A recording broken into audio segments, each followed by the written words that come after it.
көрермен, эфирде депутаттық мінбер бағдарламасы. Бүгінгі шығарылымда біз өз кәсібін дөңгелете отыра депутаттық қызметке де үлгеріп жүрген азаматшамен танысамыз.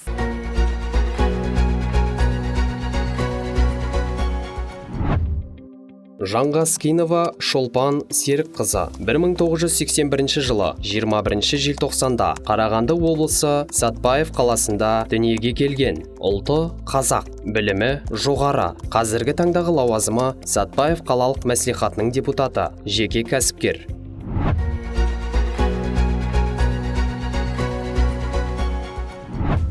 Депутат, дизайнер, медиатор, жеке кәсіпкер. Бұл біздің бүгінгі бағдарлама кейіпкерінің үй шаруасымен бірге қатар алып жүрген қызметтері. Өзім бір ғана емес, бірнеше салада көрсете білген Шолпан Серікқызының алғашқы еңбек жолы мектепте ұстаздықтан басталады. Өзім қазақ мектебін бітіргенмін, Жезқазған университетінде білім алып, дизайн факультетін бітіріп, еңбек жолымды ұстаздық мектептің номер 12 мектепте бастадым. Ол кезде Лисовая елді мекені тұғын. Әрине университетті бітіргеннен кейін барлығы тек қана бір жол, сол ұстаздық жол болды мен үшін. Бірақ оған тоқталмай Астана қаласына барып, өзім армандаған дизайн мамандығымен еңбек еттім біраз жыл. Енді үлкен қала, үлкен мүмкіндіктер, жаңа білім, жаңа мүмкіндіктер, жаңа ашылулар болып жатты. Ол кезде полиграфия саласында дизайнер болып жұмыс істедім. Көп сондай тәжірибеге ие болдым. Үлкен қалада алған тәжірибесімен туған жеріне оралып, қалада полиграфия саласының дамуына өзіндік үлесін қосады. Бүгінде өзі негізі қалаған даму дизайн студиясы 15 жылға жуық уақыт бойы тұрғындарға қызмет етіп келеді. Әрине басында өте қиын, сондықтан ең бірінші қалама келген кезде осы Ютари ЛТД-ның дизайнері болып біраз еңбек еттім. Ол кісілерден көп сондай бір мүмкіндіктерді түсініп, сол кісінің рұқсатымен, қалауымен әрине осы бизнесті бастап кеттім. Полиграфия ол кезде өте дамымаған тұғын Сәтбаев қаласында. Ол 2008 жылы біз ең бірінші болдық. Полиграфия саласын енді біразы түсіне бермейтін, әрине қаламызға келіп, ол кезде әрине үкімет тарапынан үлкен мүмкіндіктер болып жатты. Бірақ сонда да біз өз күшіммен бастап, осы жұмысты үлкейтудің жолында болдым. Осы жылы бізге 15 жыл болады даму дизайн студиясына. Енді біраз жыл деп ойлаймын. Жылдан жылға қосып келе жатыр, жылдан жылға үлкейіп келе жатыр. Қаланың көптеген жұмыстары бізге енді артылғандықтан енді оған да енді рахмет. Қала қолдауын көрсетіп, осындай үлкен полиграфияны бізге жұмысқа жүзеге асыртып отыр. Бізде жылда жаңа оборудование қосып отырамыз. Сонда сырттан, Астанадан, Алматыдан келеді, инженерлер келеді. Сол кезде айтады, осындай кішкентай қалада бұндай полиграфияны деңгейде ұстап тұрғанына өте риза болып қалады. Шынымен де біздің оборудованиялардың барлығы ең бірінші енді бола алмаймыз, бірақ екінші болып аламыз, тырысамыз. Қазіргі жұмыс істеп жүрген дизайнерлер, монтажниктерге жұмыс істеуіне қызық болу керек. Содан кейін қолдың күшіне емес, станоктың күшіне көбіне жүгін арту керек, жеңілдету керек. Заманауи болғандықтан сондай өзгерістер болып тұрады. Енді жұмыс жақсы, қарқынды жүріп жатыр. Кәсібін нөлден бастаған кейіпкеріміз бүгінде аяққа тұрып, қаладағы полиграфия ғана емес, флористика саласының дамуына да үлесін қосуда. Біз барлық мерекелік іс-шараларды безендіруден, жаңағы полиграфиялық жұмыстар бар, баннері бар, жарнамасы бар, шақыруы бар, соның бәрін атқарғандықтан бізге осы жылы біз флористиканы қостық. Біз қазір Сәтбаев қаласына даму флора деген тағы бір направление дейді, тағы бір сала дейді, соның бәрін біріктіру үшін осындай даму дизайн студиясына даму флорис деген орталығын аштық. гүлмен айналысамыз. Тірі гүлдер, Қазақстанның гүлдерін, голландиялық гүлдер, соның барлығы осы жерде жиналып, осындай дизайнер маман жинап әдемі қылып келтіріп береді. 2008 жылы халыққа есігін айқара ашқан дизайн студиясы қалада танымалдылыққа ие, тұтынушылар базасы қалыптасқан. Тіпті бірлескен жұмыс үшін орталықтың иесі түрлі марапаттарға да ие болған. Біздің бизнес жарнамамен айналысқандықтан 2020 жылы Сәтбаев қаласының мәдениет және тілдер бөлімімен бірлесе отырып, біз конкурсқа қатыстық. Қарағанды облысында Жеңіс Махмудұлының грамотасына ие болып, осындай мемлекеттік тіл бизнесі номинациясының иегері болып, Сәтбаев қаласының біраз атын шығардық. Ол жерде міндет осы Сәтбаев қаласы бойындағы жарнамаларды қазақ тіліне аударып шығару және жаңағыдай қазақ тілінде қазақи нақышта жарнамаларды көбірек жасау болды. Біз соған бір жыл бойы атсалыста, енді қазір де соны жалғастырып келе жатыр. Қазақ тілін жарнамаға кіргізіп аудармасы болу керек деп міндетті түрде деген талап қоямыз клиенттерімізге. Біздің бизнестің ең бірінші қолдаушылары осы корпорация Қазақмыс болатын. Әрине осы кісілермен осы 15 жыл бойы жұмыс істеп келе жатыр. 15 жылда әрбір мерекелер іс-шараларын, солардың еңбек жұмыстарын атқарғандықтан осындай бір 55 жылдық мерекесінде осындай бір сыйға ие болдық.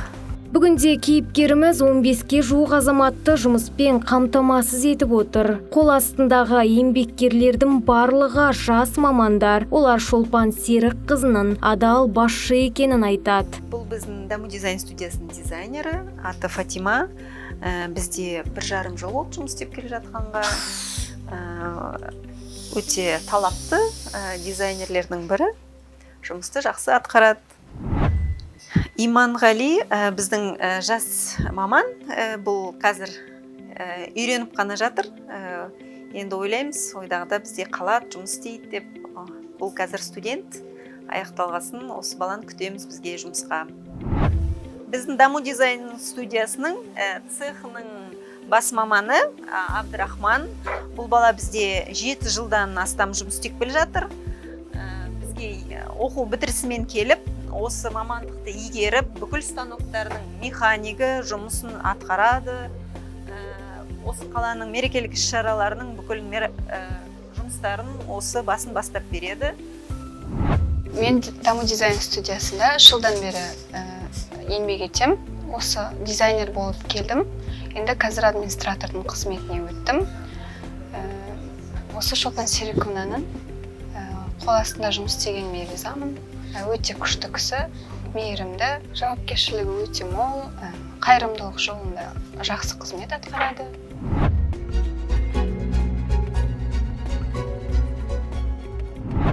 Бағдарламамыздың кейіпкері жан-жақты, қызығушылықтары өте көп. Соның бірі медиация саласы. 2020 жылы бізде Сәтбаев қаласында медиация оқыту болды. 20 жылы мен сол профессионалды медиатордың оқуын бітіріп, осы бір өзіме ұнайтын бір кәсіпті бастағым келіп, осындай оқуды бітірдім. Өйткені мен өзі Жезқазған университетін бітіргеннен кейін екінші бір мамандығым юриспруденция болатын. Негізі сол салады да маған өзіме өте ұнайтын тон. Оның ішінде медиация қазір өзі Қазақстанда енді ғана дамып келе жатыр. Қазіргі мысалы қиын жағдайларда, осы қазіргі кешегі болып жатқан қаңтардың осындай митингтерде негізі осы медиацияның жұмысы болу керек еді. Осыны дамытып, одан әрі жүргізгім келеді. Бірақ бұл үшін үлкен тәжірибелер керек. Тек қана оқып қана қоймай, өмірде негізі қолданып тұру керек екен. Шолпан Серік қызы депутаттық қызметке дейінде қаланың қоғамдық саяси өміріне белсене атсалысқан. Ол 6 жыл қатарынан Сәтбаев қаласының қоғамдық кеңесінің мүшесі болған. Қалаға белсене қатысатындығым, көптеген іс-шараларға, қайырымдылықтарда, бүкіл алдағы осы әкімшіліктің ұйымдастыратын іс-шаралардың барлығының алдында жүретінбіз.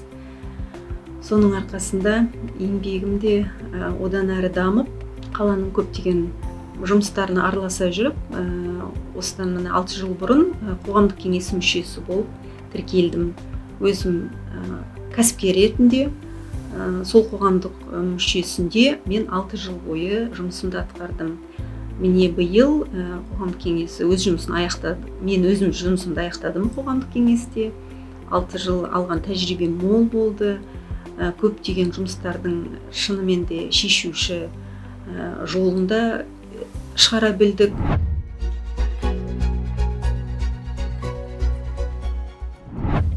Шолпан Жангаскинованың депутаттық қызметте жүргеніне 1 жылдан астам уақыт болды. Ол бірінші кезекте сайлаушылардың сенімін ақтау үшін тырысып бағатынын айтып қалды.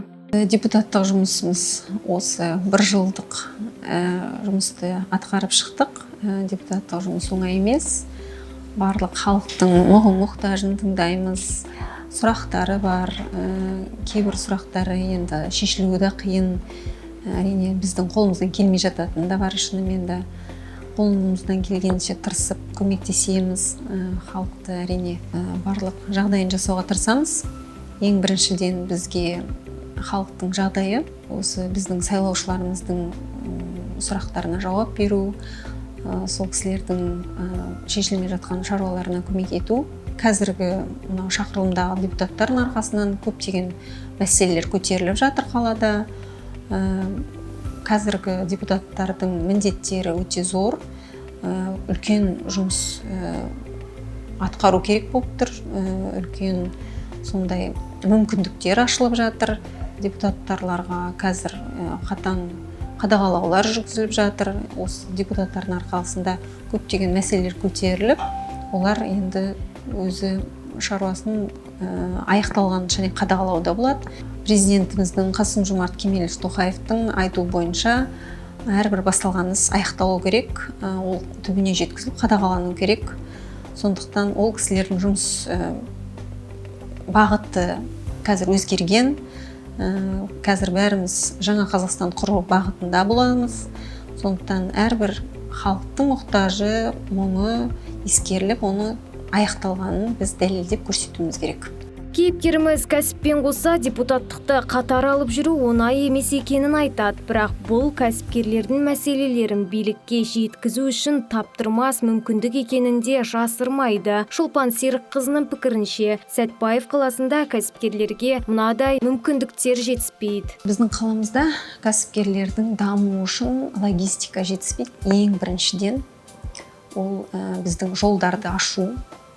Мысалы, Жезқазған, Қызылорда, Сәтбаев, Ұлытау, одан ары Петропавл, Астана, сондай жолдарды ашса, Қарағанды мен Жезқазған жолдарын дұрыстаса, логистиканы дамытса, біздің қолымыз ұзарып, жан-жақты тауарлар әкелінеді.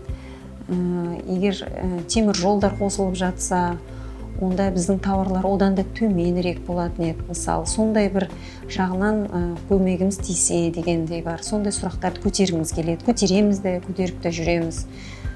Сонда біздің тауарлар да арзан болады.